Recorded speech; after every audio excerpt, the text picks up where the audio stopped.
Hi everybody. I wanted to make this video to do some programming so that I could actually talk while I do some solutions.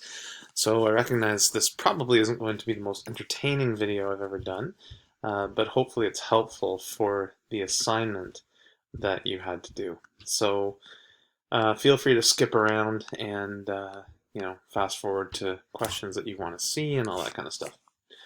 So the assignment that I'm going to do right now is this one. So it was getting and working with user input. Notice it says to get user input, you'll need to import the Java Scanner class. So I already have that part in my code. So if we go to JDoodle, you'll see up here, I have this line, and this line imports the scanner library so that I can get user input. Think of this like looking up a blueprint so that you can build houses. So you're not actually making anything here. You're not creating anything that can get user input. It's like you're getting the blueprint, and you're going to build a house later.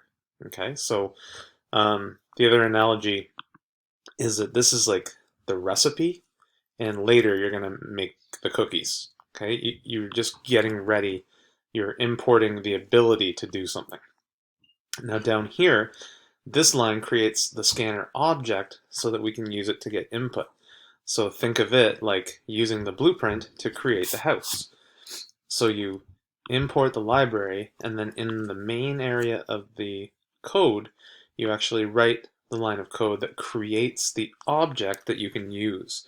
So just like I can use a blueprint to create a house, and then I can use the house. I can go in the house, I can live in the house, all that kind of stuff.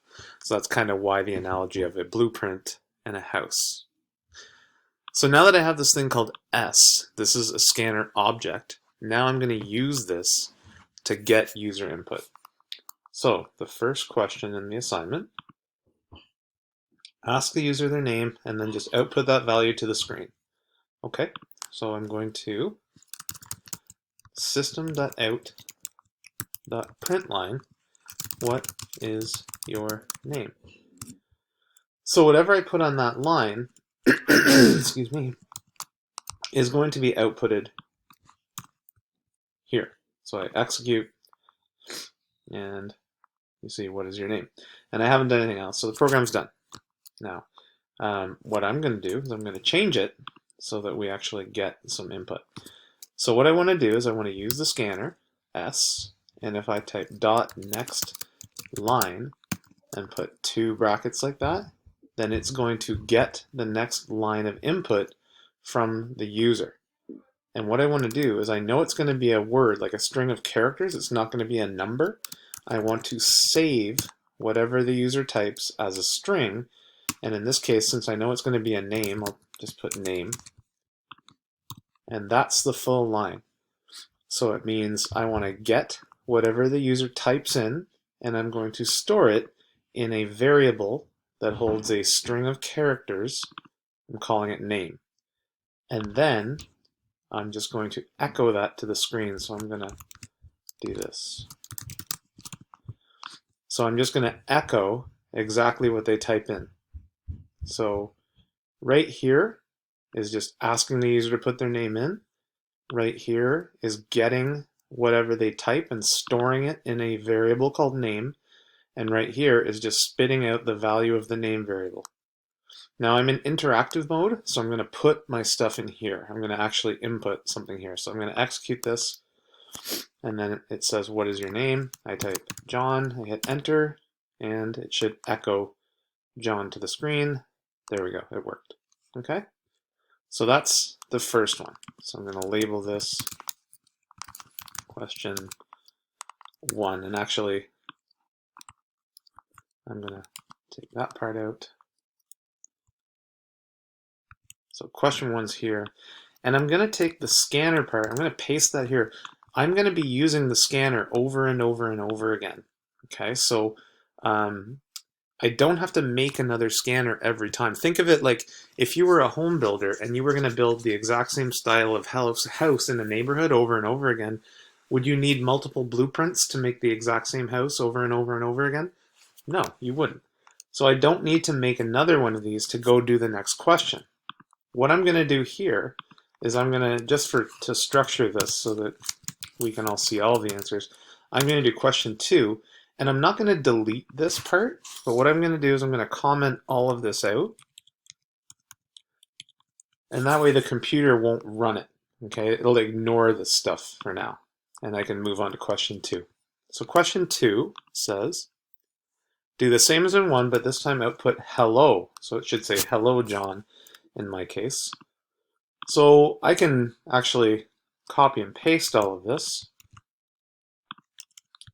take the comments out, and the only difference here is that I'm going to put the literal string hello space, and then I'm going to add on the name at the end. So if I run this, what is your name? John, and it should say hello, John. Okay, there's question 2 done. So I'm going to copy this again, move down to question 3. And I'll probably just wind up editing. I'll comment this out because now I'm done question 2. Again, this is just me formatting it so that you can see it. You don't have to do it the same way I'm doing it. Okay, so now, excuse me. Write the code that will get 3 different strings from the user and output them back to the user, but in reverse order. So if they type 1 and then 2 and then 3, the computer will output 3 and then 2 and then 1. So what I want to do here is I'm going to use variables to store what the user puts in, and then I'm going to spit it back out at them. So system.out.println type thing1, and then I get the string. So I'm going to copy that, not once, not twice, but 3 times. So I'm going to say, okay, type thing1, and then I'm going to save it. But this time, let's call it thing1. And then they're going to type thing2, and I want to save that as well. But if I type thing1 there, it's going to overwrite what they put here. So I need a different variable. So I'll put thing2. And this one I'll put thing3. And I could have put anything here. If you put A, B, C, that's fine, as long as they don't have the same name. And then it said to spit them back out in reverse order. So the first thing I want to put is thing3. So I'm going to print out thing3 to the screen, and then thing2, and then thing1. So if I run this, it should ask me for 3 things. Thing1 is, we'll just put first line, and then it says type thing2, I hope. Second line, type thing3, third line, and now we see what happened there. I'll have to check that out. Second line, first line. So it worked. I think it worked. Did I type something? No, I didn't type something wrong. Something happened here. I may have typed something by accident, maybe? Let's try that one more time. Type thing1, okay? Line 1, line 2, line 3. So I should see line 3, line 2, line 1. Then, I'm not sure what's going on there. That's a little bit of a, I think that's a bug in JDoodle, because I don't see anything that I've done wrong up here. Yep, that looks fine to me. So I'm going to call that a line in JDoodle. Maybe it has to do with the interactive. So let's try taking it off interactive mode, and I'll put my inputs right here. Line 1, line 2, line 3, execute. Yeah, there we go. So it must have been a little bug in JDoodle there. But anyway, it works. And there's question 3. So before I comment it out, let's go read about question 4. Oops, keep going in place. So question 4 says, ask the user to input either Ontario, BC, or Quebec. If they input Ontario, you output, and Riley caught me on this one. This should have been Toronto, because Toronto is the capital of Ontario. Ottawa is the capital of Canada. I did that on purpose to make sure you were paying attention, so good job, Riley. If they input BC, you output Victoria. Okay, so this one, I'm going to copy this, and I'm going to just go into JDoodle. Ooh, that didn't. I just want to put it here so that I know what to do and I don't have to go back and forth between here and the Word document. So here, let's comment all this out now.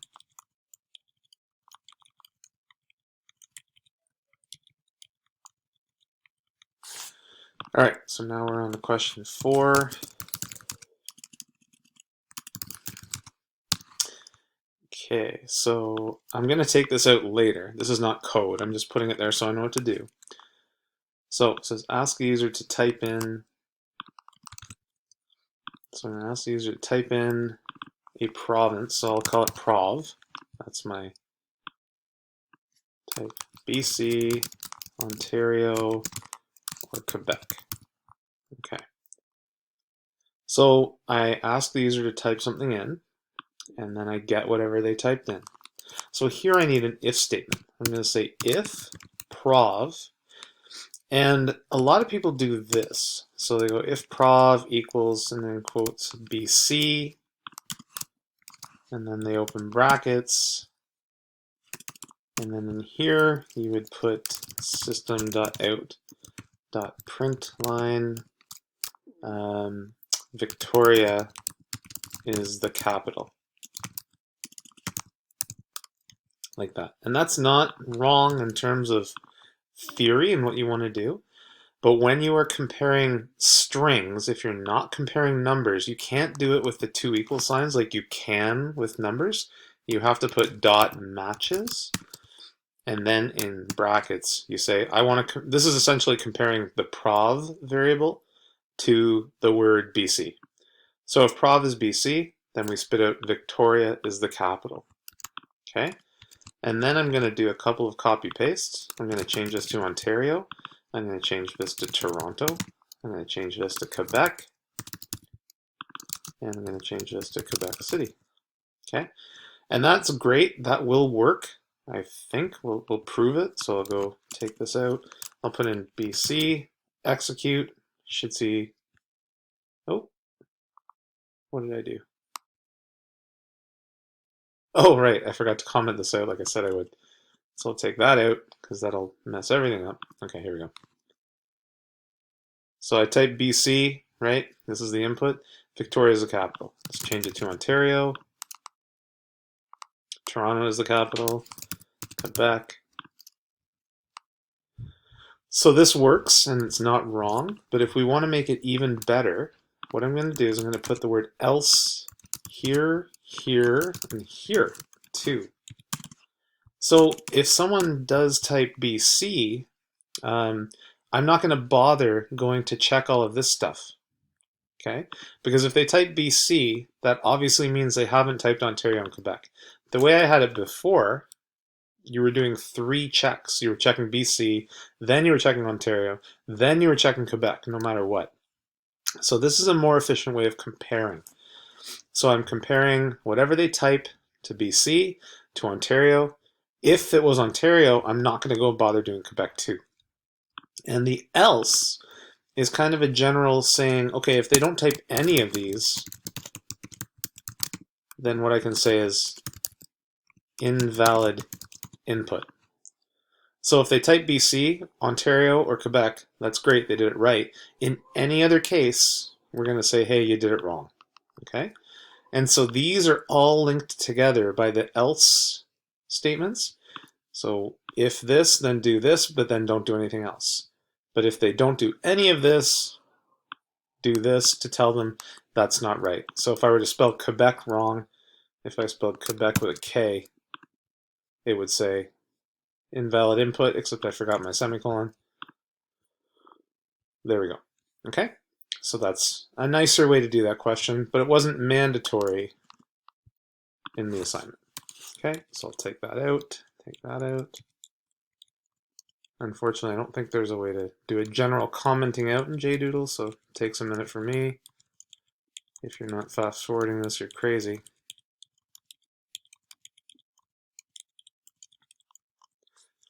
All right, then we'll move to question 5. So question 5, take a decimal value from the user and then do this. So let's do that little trick here where we'll take that and we'll put it into JDoodle here. Make some more room. Okay. So taking a decimal value. So I'm going to do this again. Copy, paste it here, put the S back. The difference here is that now we're taking in a decimal value. So to get a decimal value, that's what we call a double in the world of computers. Double essentially means decimal. And what we're going to do is we're going to ask the user to type a decimal value. And then we're going to store that. We'll just call it num. So in this case, we're storing a numeric value. It's not a string of characters anymore. And we're going to want to do math on it. And that's why it's important to tell the computer, hey, a decimal number is coming. And that way we can do some math. So we get our input, and if the value of num is below 0, then we type system.out.println that's low. Okay, and then I'm going to copy this. I'm going to put an else right here. So in another case that it's above 50 and below 50. Wait, sorry, above 0 and below 50. So if the number is above 0 and the number is also below 50, then I'm going to do something. Now I'm doing two separate comparisons here. A lot of people try to do one comparison where they do something like this, if like that. And in the world of math, that is absolutely right. But in the world of computers, you have to do two separate comparisons. And I also have to enclose this in a larger set of brackets because I'm doing it all together. So if the number is above 0 and below 50, then I'm going to put that's middle. And then I'm just going to copy that one there, add the else. If the value is above 50, then I'm going to put that's high. Okay, and that's all it asked me to do. So that should work. So let's go put, I don't know, 3.4, execute. That should be low. Oh, oh no, sorry, wait. Oh yeah, it had to be below 0. So, yep, that's right, that's middle. Let's put negative 45.2. That's low, and anything above 50 should be high. So there we go. That one works. Okay, so you're taking an input, specifying it's going to be a decimal, and then you're making decisions based on that input.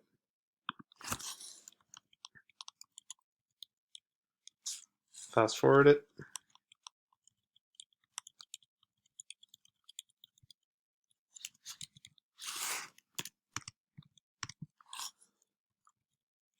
Or don't.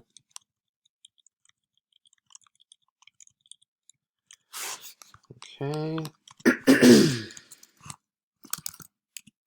On to question 6. Alright, so question 6. Take an integer value from the screen, raise it to the power of 4, and output the answer to the screen. So, raising something to the power of 4 is the same as multiplying it by itself 4 times. So I'm going to copy what I have here. The difference being, this time we're getting an integer value. So I'm going to do this, type an integer value. I get the integer value. I'm okay to call it num as long as that's commented out. And I'm just going to say int, let's just make a variable called large num because we're about to make this bigger. So if we want to raise it to the power of 4, we're just going to go num times num times num times num. Okay, so large num is equal to num times itself 4 times, and then I type, let's just make sure, what did it say? Output the answer. It just says output the answer to the screen. So system.out.println large num And that should be it. So let's try that. So let's do one we know. So 2 to the power of 4 is 16.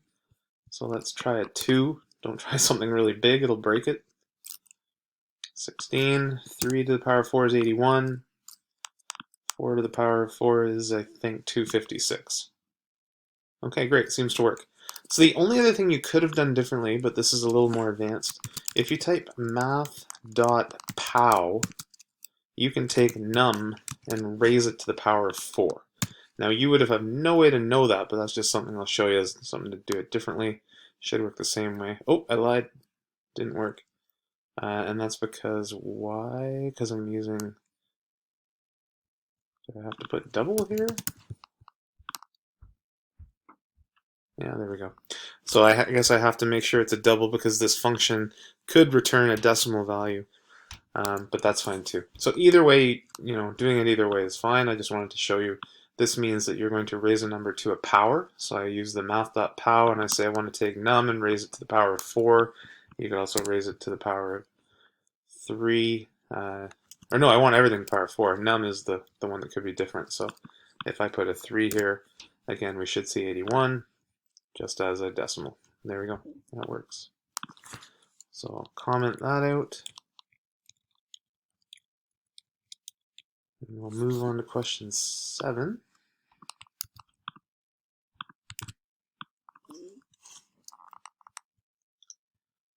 Okay. So here's question 7. Write the code that will get 5 different integer numbers from the user and then calculate the average. Okay. And the output, I'm just going to copy this because that's what the output should be. Back to here. Paste that. Alright, so we need to get 5 different integer numbers. That's what I was looking at, the type. So I'm going to do it like so. I'm not going to do a system.out.println for each one. I'm going to type 5 different integer values here, and then I'm going to get them all one at a time. Paste, paste, paste, paste. So the problem with this wouldn't work because you have the same variable name. You need different ones so you don't overwrite. So I'll call it like that. And then I'm going to say int total is equal to num1 plus num2 plus num3 plus num4 plus num5. And now to get the average, the average is going to be a decimal. And I'm going to take that and call it AVG equals total divided by 5. And now, that's where I wanted this one here. Once I've done all that, I've got my average right here. System.out.println.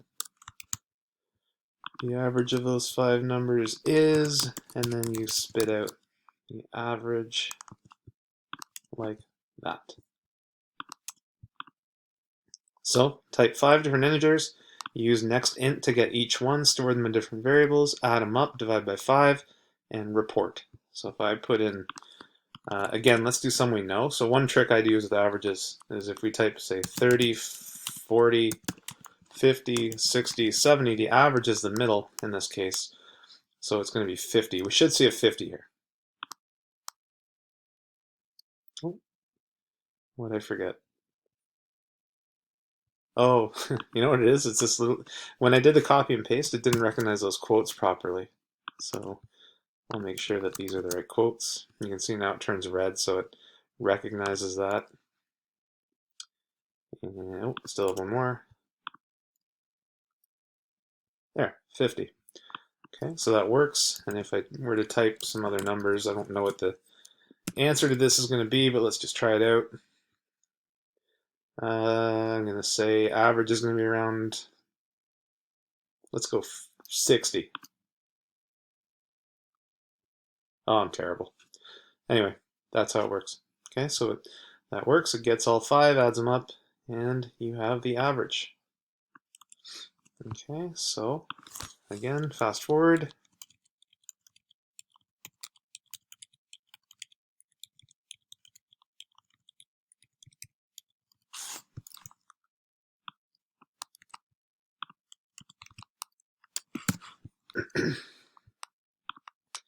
All right, and we're on to question 8, which is the last one I'm going to do.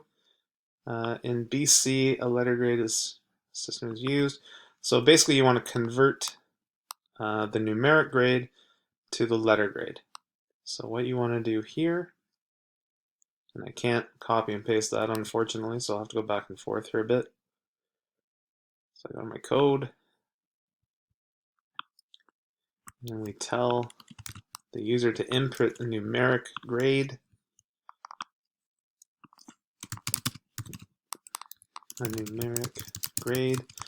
between 0 and 100. And in this case, remember we're getting a decimal, so we want to use the decimal stuff. We'll call the variable grade.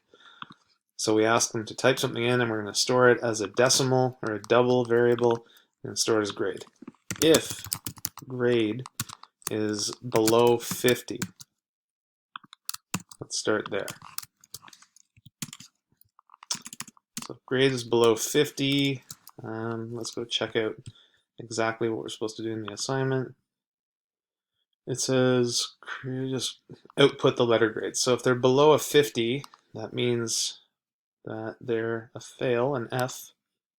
And technically, I guess it says 49, but we'll assume that it's below 50.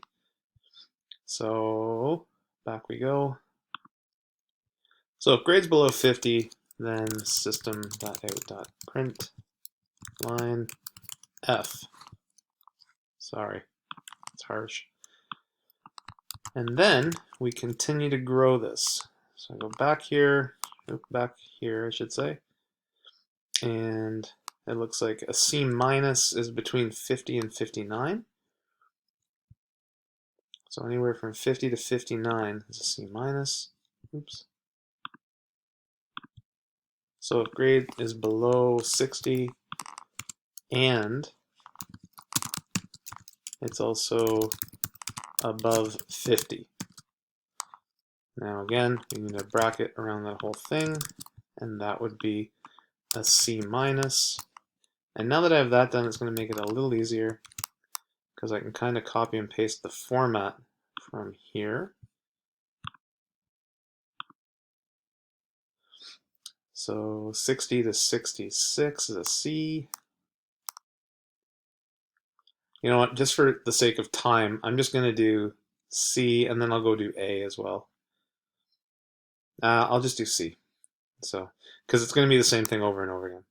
So 60 to 66. So I'm going to go back here, and if they get anything above or equal to 60, and they get anything below or equal to 66, so we want to think about the equals a little bit more, maybe than I did with the C minus. Let's just go back and take a look at that. So the C minus included 60 and 50 and 59. So basically anything below 60, but if it included a 50, that was a C minus. The way I've written my code here, what if they got a 60? That wouldn't count. So I want to make sure that I say if they got less than or equal to 60. So if the grade is below, yeah. If the grade is below, no, I lied here too, sorry. If the grade is, I want the equal to here. If they get a 50 or above up to a 60, they get a C minus. If they get a 60, including a 60, and less than or equal to a 66, then they get a C. And I'll do one more just for clarity because it's a little more complicated than I want. Then I go back here, and then 67 to 62 is a C plus, it looks like. So 67 to a 72, I believe that's what I said. Yep, that's a C plus. We'll stop there. That's a C plus. Okay. Now I look at this and there's some stuff that I'm not sure. I mean, I'm just going to go according to this. I don't know what it would mean for the student who gets a 66.5, but we're going to just ignore that. But just wanted to point that out. That's kind of why I was getting a little hung up there on the includes and everything. So here if they get between 67 and 72. So let's see if this works.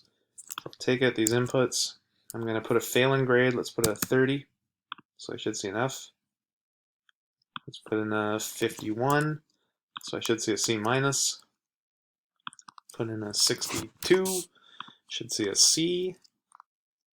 And let's put in a 70. That should be a C plus. Okay, great. It's working. Again, though, what I'd like to see is put else's in front of all this stuff. And that way, if it does wind up doing one of these, it won't go and do these other comparisons, which will be more efficient. Okay.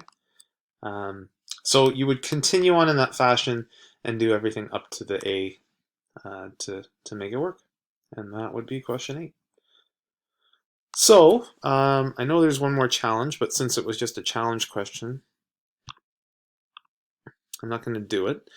Write the code that will get 5 different integer numbers from the user and determine which one is the lowest and which one is the highest. What I will say is that we are doing an assignment on loops coming up. You might want to revisit this when you understand loops, and that might help you with that question. Okay. But anyway, I hope that explained a lot about how to do this assignment. And if you still have any questions, please don't be afraid to post them, and I will get to them when I can.